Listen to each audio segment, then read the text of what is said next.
entering the second week of Shovavim, for anyone who has ever started anything new, we all know that the second week is a very difficult week. B'derech klal, there are two things that keep someone going in a new undertaking. There's either the maila of hischadshus, the fact that it's new, or there's building on momentum of something going so strong and so good. The second week, we don't have any of them. It's not new anymore. We're on our second week, but we don't yet have that momentum to push us ahead. But Merev Rabbi say, we know the harder things are, the more rewarding the success is. So let us try to give an extra push in this second week of Shovavim because it's so hard. And that will, Be'ezras Hashem, help us build up the momentum to keep us going. In this week's Parsha, in Parshas Va'era, we find that Hashem told Moshe Rabbeinu to tell Klal Yisrael that they will be redeemed from Mitzrayim. V'lo yishamu el Moshe mikoitze ruach u'me'avoda kasha. They did not have the emotional strength to listen to Moshe Rabbeinu because it was so hard. A few psukim later, the Torah tells us that Moshe Rabbeinu tells Hashem, how can I tell Paroi the same thing you told me to tell the Yidden, if even the Yidden, Klal Yisrael, didn't listen to me? Kol shekain, for sure, Paroi will not listen to me. The Mefarshim ask that the Yidden didn't listen to Moshe Rabbeinu because of their Avodah Kasha. Paroi didn't have any Avodah Kasha. Paroi was riding high. Everything was going great.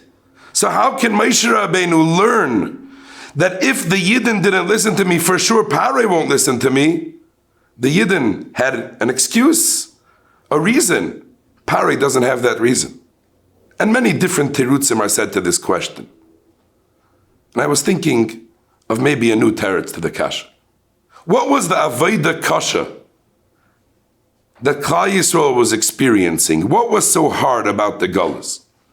Rashi in Parshas Vayechi tells us that the Gullus started when Nistemu Einehem V'Liban Shel Yisrael. The eyes and the hearts of Klal Yisrael were stuffed. Very interesting words.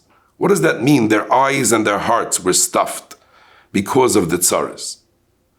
And the Yismach Yisrael tells us a fascinating pshat, which is based on a hakdama that we all know. We all know that there is something about each and every one of us. Every Einokol of Avram, Yitzchak, V'Yaakov possess a quality which is called a Pinta Yid. Do you know what that Pinta Yid means? It means that there's a part of each and every one of us that is connected to the Rebbeinu Shalom with a connection that can never be severed. There is something about each and every one of us. It's in our DNA.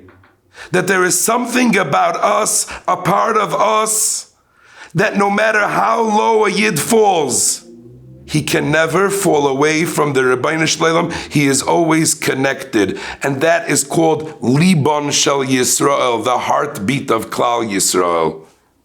The tzara of Mitzrayim was Nistemu Einehem V'Liban Shel Yisrael, that the Yidden couldn't see that anymore.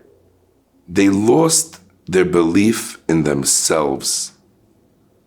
They thought that they lost their connection to Hashem. And because they felt they had no connection, they couldn't listen. When Moshe Rabbeinu told them that the Rebbeinu Shalom is going to take them out, they couldn't believe it. Because they didn't believe in themselves. They didn't believe they were connected. And therefore, Moshe Rabbeinu told the Rebbeinu Shalom, Paroi, who is truly not connected, will definitely not be able to listen to me. If the Yidden who are really connected, they just don't believe in it, they can't listen to what I'm telling them, then Paroi, who is truly not connected, will definitely not be able to listen to what I have to tell him. But what do we learn from here, Rabbi say? We learn from here about the chashivas of each and every one of us. Every Yid has something deep inside of him that is connected to the Rebbeinu Shalom in a connection that can never be broken. How do we build that connection? What do we do to build up that connection and to appreciate that connection and to be in touch with that connection? I saw a fascinating thing. The Alter from Kelm writes a letter about Shovavim. And he writes that whereas if you look in the Friedik Svarim, they say that in Shovavim, the days of Shovavim, one should fast, one should do things to afflict himself. In today's day and age, that's not Negeya. We don't do that. But there are a few things that we should try to do. And one of them, he says, is to be careful in Birchas Hananin, in making brachas properly.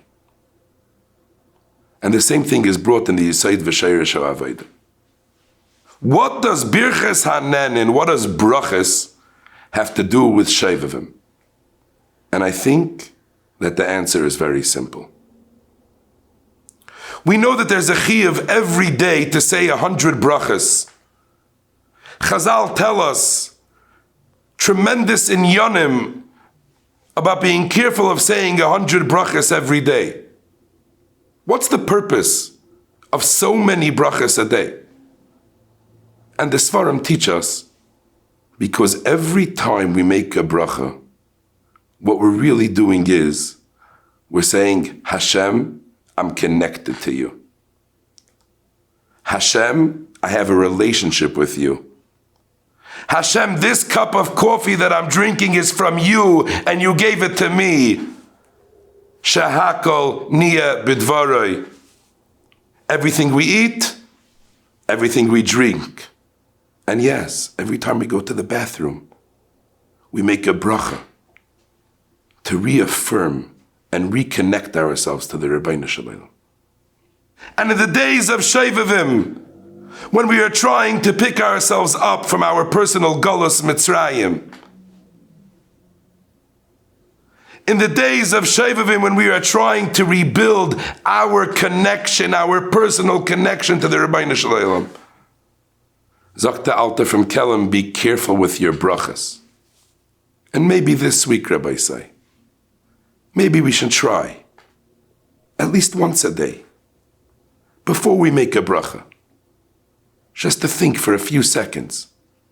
I'm connected to Hashem. I'm talking to Him. He wants to listen to me. I have a relationship with Him. And that will be the antidote to the Golus Mitzrayim of Nistemu Einayim B'Liban Shal Yisrael.